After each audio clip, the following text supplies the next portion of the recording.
قرآن کریم کی اس آیت کے اندر پروردگار عالم ارشاد فرما رہا ہے کہ اے ایمان لانے والو، اللہ کا تقوی اختیار کرو اور وسیلے کو تلاش کرو. یعنی کہ جو شخص بھی صاحب تقوی ہوگا وہ پروردگار عالم تک پہنچنے کے لیے وسیلوں کو تلاش کرے گا کہ جن کا کام یہ ہے کہ پروردگار عالم تک پہنچائیں. وسیلہ کسے کہتے ہیں؟ وسیلہ عربی زبان کا لفظ ہے کہ جس کے لغوی معنی ہے کسی شے تک پہنچانے والی چیز یا کسی شے تک پہنچانے والا ذریعہ. آپ برج پر تشریف لے جاتے ہیں جب آپ دریا کو کراس کرنا چاہتے ہیں، جب آپ کسی نہر کو عبور کرنا چاہتے ہیں تو آپ ایک برج پر، ایک جسر پر تشریف لے جاتے ہیں، اور جب آپ اس سے گزر جاتے ہیں تو ایک ساحل سے، ایک پار سے دوسری جانب، دوسری پار پہنچ جاتے ہیں. آپ کو پہنچانے والی چیز، اس ذریعے کا نام ہے برج. وسیلہ قرار پایا کہ آپ نہر کے ایک طرف سے دوسری طرف پہنچ گئے. لیکن ذہن محترم کمال کی بات یہ ہے، جو نقطہ، لطیف نقطہ اس کے اندر موجود ہے، وہ یہ ہے کہ پروردگار عالم نے یہاں پر یہ ارشاد فرمایا ہے کہ وَابْتَغُوا إِلَيْهِ الْوَسِيلَةَ، اس تک پہنچنے کے لیے وسیلوں کو تلاش کرو. وسیلے بناؤ نہیں، وسیلے موجود ہیں، انہیں ڈھونڈو، انہیں تلاش کرو کہ جو مجھ تک تمہیں لے کر آئیں گے. اب سوال یہاں پر یہ پیدا ہوتا ہے کہ وہ وسیلے ہیں کون؟ یقیناً پروردگار عالم نے بارہا اپنے حبیب کی زبان وحی ترجمان کے ذریعے سے یہ فرمایا ہے کہ جو شخص مجھ تک پہنچنا چاہے وہ محمد و آل محمد علیہ السلام کے ذریعے سے پہنچے. یقیناً پروردگار عالم کے وہ بندے، خاص بندے کے جنہیں اس نے امام بنا کر اس دنیا کے اندر بھیجا ہے، وہ اس دنیا کے اندر تشریف اس لیے لے کر آئے کہ ہمیں رب ذوالجلال تک پہنچا دیں اور ہمیں اللہ سے ملا دیں. لیکن عزیزان محترم، اللہ نے جو وسیلے کی مثالیں اور وسیلے کی جو ایگزامپلز اس ہماری زندگی کے اندر، ہمارے اس وجود کے اندر رکھی ہیں، وہ میں آپ کی خدمت میں سب سے پہلے پیش کرنا چاہتا ہوں. اللہ تعالیٰ نے انسان کا جسم بنایا اور اس جسم کے اندر وہ ساری کی ساری چیزیں رکھ دیں، وہ ساری کی ساری نعمتیں رکھ دیں کہ جو انسان کو ترقی کے لیے، علم حاصل کرنے کے لیے، آگے بڑھنے کے لیے، ڈیولپ ہونے کے لیے درکار ہے اور درکار ہوتی رہیں گی. ضرورت اس کی انسان کو ہے اور ضرورت پڑتی رہے گی.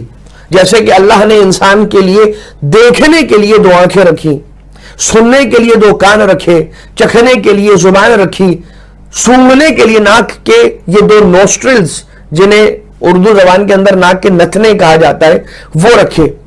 اور پروردگار عالم نے لمس کرنے کے لیے، مس کرنے کے لیے، اٹھانے کے لیے دو ہاتھ رکھے، چل کر کہیں پہنچنے کے لیے دو پاؤں عطا کیے. تو بالکل اسی طریقے سے یہ جو انسان کا وجود ہے، اس وجود کے اندر یہ جو مثالیں ہیں، یہ مثالیں ہمیں وسیلے کی طرف کیسے لے جاتی ہیں، یہ سماعت فرمائیں. اب جو افراد اور جو جوان سائنس کے شعبے سے وابستگی رکھتے ہیں وہ اس بات کو بہت بہتر انداز سے سمجھیں گے کہ یہ جو اللہ نے ہمیں دو آئی بالز دی ہیں، ان کا کام کیا ہے؟ ان کے ذریعے سے انسان دیکھتا ہے. لیکن اس کے اندر ایک چھوٹا سا سوال وہ یہ کہ کیا آنکھیں ہی وہ ہے کہ جو دیکھتی ہیں، یا نہیں دیکھنے والی شے کوئی اور ہے، کچھ اور ہے کہ جو انسان کو دکھاتی ہے.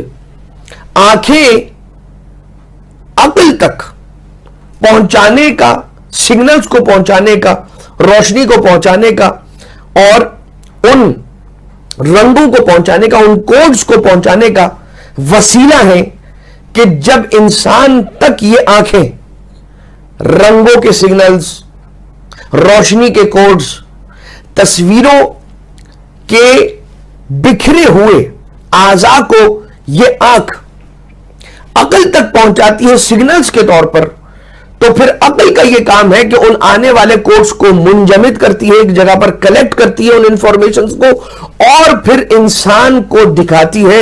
یعنی کہ دراصل جو شے دیکھتی ہے وہ آنکھ نہیں بلکہ عقل ہے، عقل دیکھتی ہے.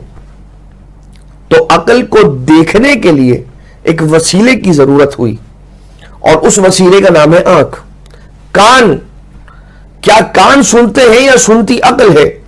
اور کان انسان کی عقل کو سنانے کا ذریعہ قرار پاتے ہیں وہ ہڈیاں، کہ جو چھوٹی چھوٹی سی ہڈیاں ہیں اور وہ چھوٹے چھوٹے سے پورز جو اندر موجود ہیں، کہ جن تک آواز جا کر ٹکراتی ہے، کہ جس کے بعد انسان کی عقل تک یہ کان سگنلز پہنچاتے ہیں، اور عقل ان سگنلز کو لیتا ہے اور پھر انسان کو سمجھاتا ہے کہ دیکھو تمہاری کان کے پردوں پر پڑنے والی آواز کا مطلب یہ ہے. اسی طرح سے زبان پر پڑنے والی غذا جب ٹیسٹ بڈز کے ساتھ ٹکراتی ہے، ذائقے کے ان چھوٹے چھوٹے جو ذرات، ذائقے کو سینس کرنے کے جو ذرات انسان کی زبان پر رکھے ہوئے ہیں، جب ان سے ٹکراتی ہے تو یہ زبان عقل کو کچھ سگنلز دیتی ہے، کچھ پیغامات دیتی ہے، کہ جب عقل سمجھ لیتی ہے کہ یہ زبان پر پڑنے والی شے کیا ہے تو پھر فیصلہ عقل کرتی ہے کہ جو زبان پر شے پڑی ہے وہ کھٹی تھی یا وہ میٹھی تھی یا وہ تلخ تھی یا وہ شیریں تھی یا وہ ترش تھی. اسی طرح سے یہ دو ہاتھ، دراصل چیز ٹچ انسان کے ہاتھ کو ہوتی ہے لیکن طے انسان کا ہاتھ نہیں کرتا کہ جو چیز انسان کے ہاتھوں کو اگر لگی تھی یہ گرم تھی یہ ہاتھ بتائے گا، یہ ٹھنڈی تھی یہ ہاتھ بتائے گا. نہیں، بتانے والی شے کا نام ہے عقل. طے عقل کرے گی کہ انسان کے ہاتھ نے جس شے کو ٹچ کیا ہے وہ شے گرم تھی یا ٹھنڈی تھی یا سوکھی تھی یا گیلی تھی یا سخت تھی یا نرم تھی. لہذا عقل ہے وہ مرکزی مقام، وہ مرکزی سینٹر، کہ جن تک یہ جتنے بھی وسیلے ہیں وہ کوڈز کو پہنچاتے ہیں، کہ جن کے نتیجے کے طور پر انسانی عقل یہ فیصلہ کرتی ہے کہ جو چیز چکھی گئی وہ میٹھی تھی، جو چیز دیکھی گئی وہ کیا تھی، جو سنا گیا وہ کیا تھا، جو مس کیا گیا وہ کیا تھا. اس کے معنی یہ ہوئے عزیزان محترم، جب انسان کا ایک چھوٹا سا جسم بغیر وسیلے کے نہیں چل سکتا تو پھر یہ پروردگار عالم کی پوری کائنات بغیر وسیلے کے کیسے چل سکتی ہے؟ یہی وجہ ہے کہ اللہ تعالیٰ نے اس کائنات کے اندر اسباب کی دنیا کو سجایا ہے. ایک شے دوسری شے سے ایسے جڑی ہوئی ہے کہ ایک شے دوسری شے کے لیے سبب ہے اور دوسری اس کے لیے مسبب ہے. اب آئیے بات کو ایک لمحہ ایک مرحلہ اور آگے لے جائیں. وسیلہ کیا ہے؟ انسان جب چھت پر جانا چاہتا ہے تو کیا اتنی اس میں طاقت ہے کہ ایسی چھلانگ لگائے کہ جیسے ہی چھلانگ لگائے اڑ کر کے چھت پر پہنچ جائے؟ اتنی طاقت انسان میں تو نہیں ہے. تو پھر اسے کیا درکار کیا ہے؟ اسے ضرورت، اسے نیڈ کس چیز کی ہے؟ اسے سیڑھی کی نیڈ ہے. سیڑھی پر جب انسان چڑھتا ہے تو ایک سٹیپ پر پیر رکھتا ہے، پھر دوسرے سٹیپ پر پیر رکھتا ہے، پھر تیسرے سٹیپ پر پیر رکھتا ہے، اور ایک سے دوسرے سٹیپ پر پیر رکھتا رکھتا وہ چھت پر پہنچ جاتا ہے.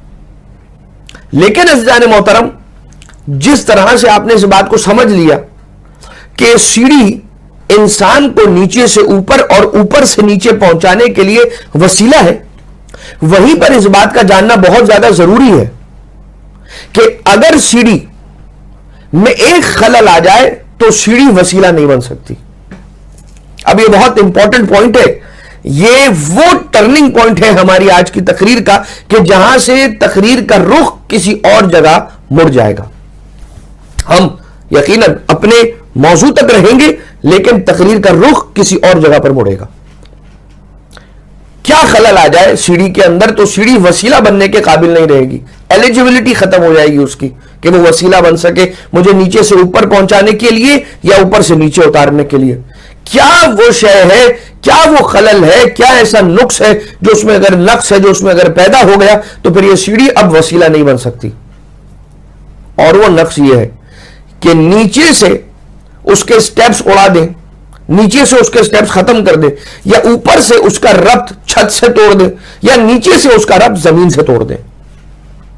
دو میں سے کوئی ایک بات اگر ہو جائے, اگر آپ نے سیڑھی کا ربط زمین سے توڑ دیا تو وہ مجھے اوپر سے نیچے نہیں پہنچا سکتی, اور اگر آپ نے سیڑھی کا ربط اوپر سے چھت سے توڑ دیا تو وہ مجھے زمین سے چھت پر نہیں پہنچا سکتی. اس کے معنی یہ ہوئے کہ جو بھی سیڑھی ہے, جو بھی وسیلہ ہے, وہ جن دو جگہوں میں سے یا جن دو چیزوں کو ملانا چاہتی ہے, ضروری ہے کہ وسیلہ ان دونوں چیزوں سے ملا ہوا ہو, ان دونوں سے اس طرح سے ملا ہوا ہو کہ نیچے والی شے کو لے کر اوپر پہنچا دے, اوپر والی شے کو لے کر نیچے پہنچا دے. اب آ جائیے ہم اپنی شریعت کے دائرے کے اندر آ کر بات کرتے ہیں. پروردگار عالم خود تو زمین پر آتا نہیں ہے, وہ اتنا بڑا ہے, وہ شان اتنی بڑی رکھتا ہے کہ ہم اسے براہ راست دیکھ نہیں سکتے, فیس نہیں کر سکتے. لہذا پروردگار عالم نے فیصلہ کیا کہ کچھ ایسے وسیلوں کو زمین پر رکھے کہ جو انسانوں سے بھی اور رب سے بھی ایسے بہترین انداز سے ملے ہوئے ہو, جڑے ہوئے ہو, کہ جب اللہ کے بندے اللہ تک اپنا کچھ پیغام پہنچانا چاہے تو اہل بیت اطہار کے ذریعے سے پہنچا دیں, اور جب اللہ تعالیٰ اپنے بندوں تک پہنچانا چاہے تو اہل بیت اطہار کے ذریعے سے اللہ اپنے بندوں تک پہنچا دے. جب اللہ رزق پہنچانا چاہے تو اہل بیت اطہار کے ذریعے سے پہنچائے, جب اللہ علم پہنچانا چاہے تو اہل بیت اطہار کے ذریعے سے بندوں تک پہنچائے. جب پروردگار عالم اپنی رحمت و مغفرت و عافیت و برکتوں کو اپنے بندوں تک پہنچاتا ہے تو اہل بیت اطہار کے ذریعے سے پہنچاتا ہے. یہی وجہ ہے کہ زیارت امام حسین علیہ السلام کا جملہ ہے, ارادت الرب فی مقادیر امورہ تہبط الیکم وتصدر من بیوتکم. اے مولا, کہ جب پروردگار عالم اپنے ارادے کو نافذ کرنا چاہتا ہے تو وہ نفوذ پہلے اس طرح سے ہوتا ہے کہ آپ کے در پر نازل ہوتا ہے, اور جب آپ کے در پر نازل ہو جائے تو اس کے بعد پھر کائنات کے اندر تقسیم ہوتا ہے. کائنات میں جتنا رزق بٹتا ہے وہ اللہ کے حکم سے پہلے آپ کے در پر نازل ہوتا ہے اور پھر آپ کے در سے کائنات کے اندر تقسیم ہوتا ہے.